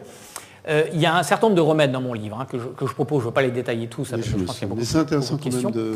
Mais quand même, je crois, et ça c'est un remède que je n'ai pas mentionné finalement dans le livre, et je le regrette beaucoup, plus je réfléchis, plus je me dis que quand même, tout simplement, c'est une question de militance des gens de raison, des hommes de bonne volonté et de raison. Je ne voudrais pas paraître trop emphatique et vous tirer une larme, mais je trouve que les hommes et les femmes, les êtres humains de raison, ont abandonné l'espace public trop facilement ou loufoque, ou une partie de cet espace public. Je veux dire, les gens d'extrême droite, par exemple, on le sait parce que certains repentis, entre guillemets, ont expliqué exactement comment ça se passait. Ils s'organisent, et ils ne sont pas beaucoup, ils n'ont pas besoin d'être très nombreux, ils s'organisent pour aller sur les forums. Alors, supposons que vous ayez un fait divers assez préoccupant, pour rappeler le bijoutier de Nice, ou etc. Quelque chose qui est de nature à susciter une indignation. Je la barre de n'importe qui. Par exemple, la loi du talion, je parlais de face obscure, mais très répandue de notre esprit, je pense qu'on la porte tous, la loi du talion. Si quelqu'un a tenté à la vie de quelqu'un qui vous est extrêmement cher, vous penseriez à la vengeance. Ça me semble naturel, ce n'est pas inhumain ça. Bon. Seulement voilà, nous avons tous ça, mais nous avons appris, c'est un peu la civilisation, à inhiber en quelque sorte certains réflexes moraux qui sont un peu trop grossiers. Seulement si vous arrivez sur un forum à propos d'un fait divers, une telle vieille dame s'est fait agresser par 2 jeunes, volés, etc., ou pire, bon, comme ça arrive malheureusement, et que le forum est pourri en quelque sorte par des trolls d'extrême droite, c'est-à-dire des gens qui viennent militer là sur le forum sans se présenter comme tels, mais qui vont faire mention de leur indignation, leur volonté par exemple de réinstaurer la peine de mort, etc. Et vous êtes vous-même choqué, vous êtes dans l'indécision. Mais il est évident que la structuration apparente de cette majorité, qui est une majorité illusoire d'expression, peut faire pencher la balance par certains. Il y en a même qui vont se sentir soulagés, qui vont se dire « je ne suis pas tout seul à penser comme ça ». Vous voyez, la structuration des avis, le fait qu'il y ait 70 ou 80% de personnes qui appellent à la peine de mort, qui disent « il y en a marre maintenant », etc., il y en a marre des bobos de gauche, etc., il faut en découdre. Vous avez une voix en vous qui vous dit « mais oui, c'est ça la raison ». La plupart du temps, vous l'inhibez. Mais dans ce cas de figure, parce que nous sommes quand même impressionnables par un effet de majorité, un certain nombre d'entre nous peuvent tout à coup basculer et considérer que enfin le bon sens s'exprime. Mais en fait, c'est juste une bande de 10 ou 15 personnes qui ont que ça à faire, quoi. Ou qui, en tout cas qui acceptent de consacrer une partie de leur temps à cela. Et ça fonctionne beaucoup comme ça. Les choses seraient très différentes si chacun d'entre nous, en quelque sorte, on montait au créneau sur ces forums. C'est pas grand-chose, c'est une forme de militance minimum, mais ça ferait du bien, comme dirait Raymond Carver dans une Alors, juste pour compléter, il y a quand même 2 choses que vous avez mis en évidence. Il y a l'attitude personnelle, qui est soit de bon, on n'y va pas parce que nous on croit, on n'y croit pas, donc laissons-les faire. Mais il y a aussi l'attitude des médias, vous avez un petit peu évoqué. Et vous mentionnez dans votre livre toute une partie intéressante qui m'a beaucoup intéressé en ce qui me concerne, que vous intitulez le dilemme du prisonnier. Qui est que si je ne publie pas, que va faire l'autre, donc j'ai intérêt à publier, etc. Vous pouvez un peu développer cette idée ? C'est l'effet de la concurrence, en fait. Je l'ai évoqué sous le thème de la concurrence. Voilà. Je ne vais pas mentionner le dilemme du prisonnier. Le dilemme du prisonnier, c'est une situation que peut-être certains d'entre vous connaissent, une situation assez simple, où il y a notamment ceux qui ont fait un peu d'économie ou de théorie des jeux. C'est 2 individus qui sont confrontés à un juge et séparément, et évidemment, on leur propose un pacte. Si tu parles, tu n'iras pas en prison, c'est l'autre qui ira, etc. Bon. De sorte qu'en fait, la situation est intéressante, c'est que chacun en vient pour servir ses intérêts, en fait, à desservir l'intérêt collectif. Parce que si tous les 2 avouent en même temps, ils iront plus longtemps en prison. Alors que chacun, mais dans l'ignorance de ce que l'autre va faire, chacun avoue. Le dilemme du prisonnier appliqué à la situation de la concurrence informationnelle, c'est ça. C'est-à-dire, je sais bien qu'il vaudrait mieux ne pas parler, par exemple, de François Hollande et de Julie Gaillet. C'est pas ce qui fait l'honneur de mon métier. Beaucoup pensent comme ça. Mais pourtant, puisque probablement les autres vont le faire, et en plus, vous savez que les journaux ne vont pas très bien, donc en plus de la concurrence, ils sont dans une situation assez dramatique d'un point de vue économique, la tentation est forte. C'est tellement vrai que le soir de la conférence de presse de François Hollande, quand la première question a été posée à propos de la vie privée du président, M. Barluet, qui a posé cette question et qui est un journaliste tout à fait honorable, il a posé la question à M. François Hollande, et en même temps, il a tweeté « Albert Londres, pardonne-moi ». Oui, voilà, c'est ça le dilemme du prisonnier. Voilà. Est-ce qu'il y a... il y avait une question ici, je crois, non ? Terminé ? Ah, voilà. Oui, vous avez dit en début de conférence, que j'ai trouvé très intéressante, qu'il y avait actuellement un accroissement des connaissances, Mais en même temps, vous pensiez, enfin, on pensait que la croyance baisserait, ce qui n'est pas le cas. Alors, est-ce que cette étude a été faite dans le passé? C'est-à-dire que est-ce qu'on peut remonter assez loin? Je dirais, par exemple, au Moyen-Âge, vous savez qu'on avait brûlé des sorcières. Bon, c'est peut-être du féminisme à l'envers, enfin, je ne sais pas, mais il y a une époque où la croyance était extrêmement forte. Est-ce qu'en fait, on voit, in fine, qu'elle diminue réellement avec le domaine des connaissances? Et la question, c'est, si c'est vrai, qu'est-ce que ça peut être dans l'avenir? C'est très difficile de mesurer le taux de croyance. Ce qui est sûr, c'est que ce qui a reculé, si vous voulez, c'est d'ailleurs sous les coups de boutoir des avancées de la connaissance, hein, parce que la connaissance a bien en effet fait reculer un certain nombre de croyances. Ce qui a reculé, c'est les interprétations littérales de la Bible, par exemple. Ce qui a reculé, c'est des grands systèmes de représentation du monde cohérents. Les progrès de la science a obligé, par exemple, l'interprétation littérale de la Bible à reculer. Alors pas partout, je le sais bien, mais généralement, par exemple, si vous prenez la théorie de l'évolution, la découverte d'un certain nombre de fossiles au XIXe siècle, et du coup la datation de la Terre, qui ne correspondait pas du tout à celle qui est proposée littéralement dans l'Ancien Testament, eh bien évidemment ça a obligé les croyants à dire « Non mais attendez, c'est un texte qu'il faut lire symboliquement ». Et le recours au symbolisme, c'est tout simplement l'expression d'une défaite de la littéralité et on bat en retraite vers le symbolisme parce que ça, c'est la plasticité de la croyance. Pour ne pas mourir, la croyance va être plastique. Bon, alors, je pense qu'aujourd'hui, même les croyants, si on leur demande comment est né l'univers, ils vont avoir un peu basiquement, et ça va me permettre de répondre à la deuxième partie de votre question, je ne sais pas, surtout récemment en plus, la théorie du Big Bang, quoi, quelque chose comme ça. Bon, mais alors pourquoi ça me permet de répondre à cette question? C'est que les progrès de la connaissance créent mécaniquement une division intellectuelle de cette connaissance. Il y a des astronomes ici présents dans la salle, mais je pense que personne ne maîtrise l'intégralité de la connaissance astronomique aujourd'hui. Aucun physicien ne connaît l'intégralité de la connaissance physique. Il y a des spécialisations. Il était possible, il y a quelques centaines d'années, de connaître le tout des sciences. Mais aujourd'hui, ce n'est plus possible. Donc la division intellectuelle de cette connaissance, elle provoque, un peu paradoxalement, une augmentation de la croyance par délégation. C'est-à-dire, je suis obligé de croire par délégation. C'est-à-dire que la masse de ce que je sais par rapport à ce que l'on sait, elle va diminuant à mesure que ce que l'on sait augmente. C'est mécanique. Et ça, c'est aussi dramatique parce que ça veut dire que dans une société démocratique équilibrée, la croyance par délégation augmente, c'est-à-dire la confiance augmente. Or, précisément, tous les indices nous montrent que c'est plutôt la méfiance et la défiance qui augmentent. Parce que je vous dis, la théorie du Big Bang, par exemple, moi, je vais dire que je ne connais pas la théorie du Big Bang, je crois à la théorie du Big Bang. C'est une forme de connaissance, parce que je n'ai pas les moyens techniques de la comprendre vraiment intégralement. Pour moi, c'est très métaphorique, je vois une explosion, quoi, grosso modo, et quelque chose de cet ordre-là. Mais comme la plupart de mes concitoyens, je ne suis pas astrophysicien, bon, je n'ai pas les moyens techniques. Mais je crois par délégation, parce que je considère, je soupçonne que cette théorie, elle est adossée à un certain nombre de données qui sont convergentes, et encore plus récemment, si j'ai bien compris. Et voilà. Donc voilà, c'est tout le paradoxe du progrès de la connaissance. C'est un peu la sphère de Pascal. Vous savez, Pascal disait que la connaissance est une sphère qui progresse et qui est en contact avec ce qui est inconnu. Eh bien, plus la sphère de la connaissance progresse, plus la conscience de ce qu'on ne connaît pas progresse aussi. Donc, vous voyez que ce n'est pas la métaphore des vases communicants qui peut vraiment décrire le rapport entre connaissance et croyance. Oui, c'est la réintroduction d'un principe d'autorité que la science avait voulu évacuer, justement. Absolument, c'était une des trois grandes façons de démontrer pendant la scolastique le principe d'autorité, mais généralement on se référait à Aristote. Donc, voilà. Merci pour cette conférence. La science, pour moi, c'est l'explication des faits. La croyance ou métaphysique, c'est un don que l'on reçoit et qui n'est pas forcément explicable. On peut rechercher le plus loin possible,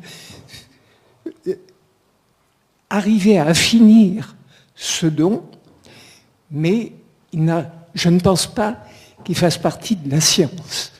D'autre part, Internet et tout ce qui est science de l'homme actuel me fait peur parce que tout est basé sur la statistique. Et maintenant, en politique, les gens qui nous gouvernent sont incapables de gouverner par leur cœur, ils gouvernent uniquement par la statistique. Est-ce vrai ou pas? Je pense que nous avons quelques points de désaccord.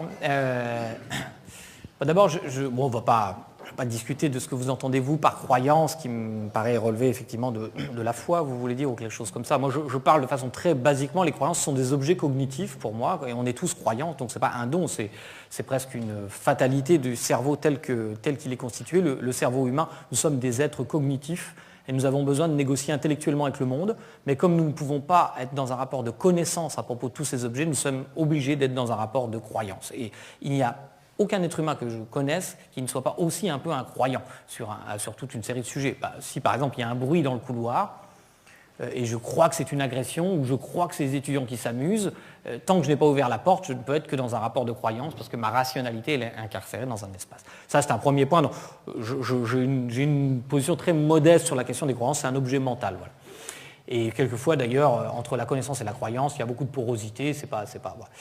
Sur le point du politique, et je vais vous dire mon sentiment personnel, mais ça n'engage que moi, je préfère quand même qu'on dirige par les statistiques plutôt qu'avec le cœur.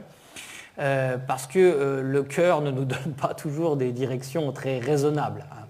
La statistique, c'est un outil, disons, là aussi de négociation intellectuelle avec le monde, qui nous permet d'aboutir, pas toujours, mais assez souvent, à des décisions, en tout cas qui sont informées par autre chose que nos intuitions. Moi, je me méfie, dans certains domaines, et en particulier dans le domaine de l'idéologie politique, des intuitions. On peut conduire des millions de gens à la mort avec le cœur, en quelque sorte, et quand le cœur se met en colère en particulier. Mais vous avez sans doute raison de dire que nos sociétés nous donnent souvent l'impression d'être un peu inhumaines, et à juste titre. Bonsoir, je voudrais rebondir sur 3 points. Tout d'abord, sur une étude en psychologie sociale ou cognitive qui parle de l'effet Barnum, dont vous parliez tout à l'heure de l'astrologie, et justement dans cette étude, dont malheureusement je ne me souviens plus des auteurs, on avait proposé à des élèves 3 textes qui étaient tellement justement généralistes que tout le monde était obligé de s'y identifier. Deuxièmement, pour avoir travaillé indirectement pour cette entreprise, je sais aussi que Google personnalise beaucoup l'expérience et les recherches. Donc une personne qui, par exemple, habite à Bordeaux aura tendance à trouver des résultats autour de sa région. Et pour répondre à Laura, je pense qu'une des meilleures méthodes, ce serait aussi de vérifier les sources, tout simplement. Si c'est vraiment un expert reconnu qui parle, c'est déjà plus rassurant. Je vous remercie. Oui, alors, oui, l'effet Barnum, enfin, c'est effectivement, il y a Henri Brock, notamment, que vous connaissez sans doute, a fait un travail remarquable sur d'introduction en France d'un certain nombre il y a pas mal d'années de ça maintenant, avec la zététique. Donc ça, effectivement, l'effet Barnum, c'est un des effets qui explique le succès, l'impression qu'on nous parle à nous-mêmes, par exemple dans la prédiction astrologique ou dans la description d'un signe, on a l'impression en effet qu'il y a un lien intime qui se noue entre la prédiction ou la description de notre personnalité et par exemple le signe astrologique. C'est une impression évidemment illusoire puisqu'on peut montrer statistiquement que face à certaines descriptions, 70% des personnes ont l'impression que ça les concerne eux. J'avais d'ailleurs fait une petite expérience avec mes étudiants de la Sorbonne il y a quelques années, quand j'y étais, maintenant je suis à Paris 7. On avait pris des prédictions découpées en fait dans tel et 7 jours l'année précédente, ou je ne sais plus, et on les avait collées. On avait demandé à des sujets qui étaient volontaires s'ils acceptaient qu'on leur fasse des prédictions gratuites. On disait qu'il y avait un voyant, voilà. Et on avait pris 2 échantillons. Un échantillon de personnes très croyantes qui se déclaraient croire très fort sur une échelle de 0 à 10 en la voyance, et un autre échantillon de personnes qui étaient plutôt mitigées, disons. Ils étaient aux alentours entre 3 et 6 de cette croyance. Bon. Évidemment, les prédictions étaient strictement les mêmes pour tous, puisqu'on les avait tout simplement fait photocopier. Ce qui nous intéressait, c'est le sentiment qu'ils avaient que ces prédictions étaient ou pas confirmées par leur réel.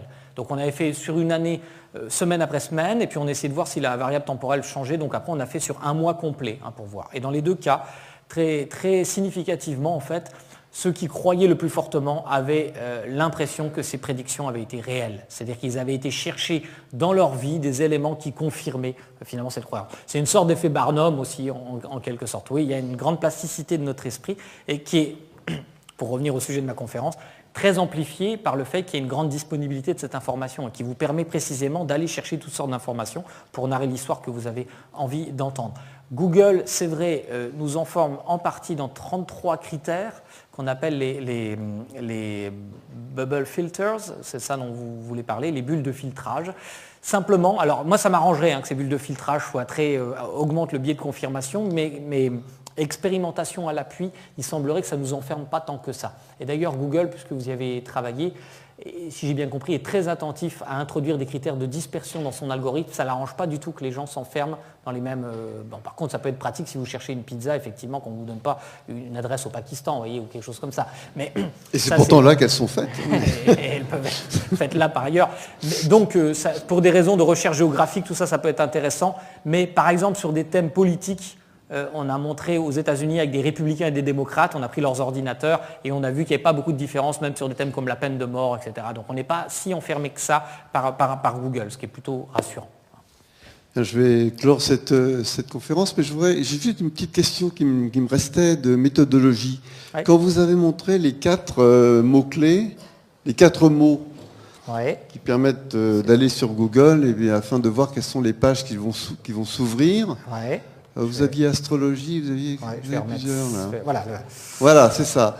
Moi, il me semble quand même qu'il y a un biais dans la manière de procéder cette enquête, parce que, bien sûr, si vous entrez astrologie, ça me paraît évident que vous allez tomber d'une manière préférentielle sur des sites favorables à la croyance.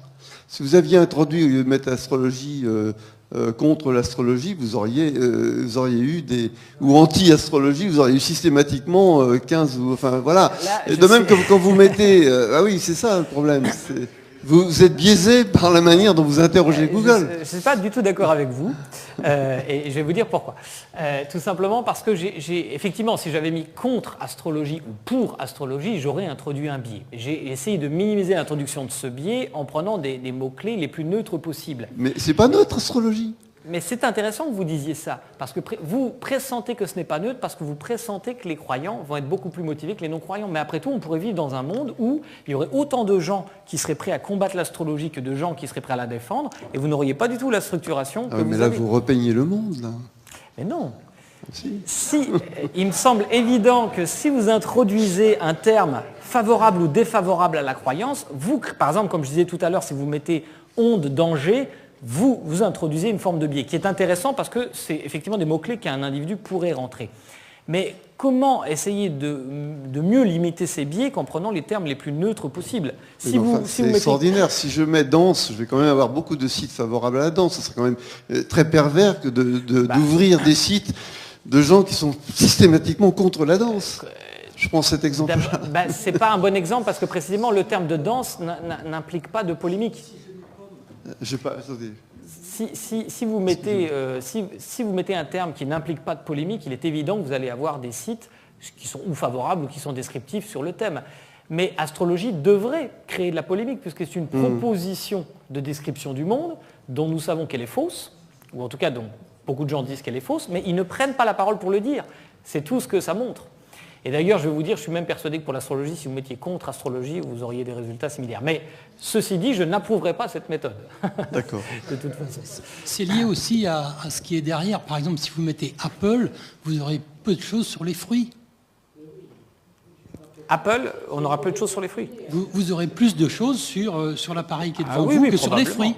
Oui, c'est probable, ouais. Je sais pas, faudrait faire l'essai. Alors il faudrait regarder sur le marché anglophone, bien entendu, parce que si vous faites sur le marché francophone, il est normal qu'Apple, vous ayez plus de choses sur l'ordinateur. Sur le marché anglophone, vous aurez, peut-être, d'ailleurs, oui, ça ne me surprendrait pas qu'on ait plus de choses sur l'ordinateur, mais c'est normal, c'est un terme qui renvoie à plusieurs objets différents, un fruit et un ordinateur. Et aussi, parce que là aussi, il y a la motivation des offreurs. Ça intéresse beaucoup plus les gens qui vont mettre des choses sur Internet, la question d'ordinateur, que la question des pommes. Donc on en revient toujours au même problème, en fait. La toute dernière question, histoire de ne pas terminer sur moi, puisque j'organise le truc. Merci. Juste une question concernant les biais de confirmation. Parce que normalement, quand on a un doute, etc., on va chercher confirmer telle ou telle assertion auprès d'une communauté, disons, savante ou quelque chose comme ça. Tout à l'heure, vous parliez, par exemple, du problème de la croyance de la pleine lune, etc., de la lune rousse. Il y a, par exemple, dans la communauté médicale, la croyance que pendant la pleine lune, par exemple, il y a plus de naissances dans les hôpitaux. Or, un des problèmes, par exemple, moi je connais bien le milieu médical, c'est qu'auprès des médecins, des infirmières, des obstétres, vous allez dans n'importe quel hôpital, local, maternité, ils vont vous dire, oui, c'est vrai, je travaille tous les jours là-bas et je sais que les jours de pleine lune, il y en a plus. Or, on sait statistiquement que c'est faux. C'est faux.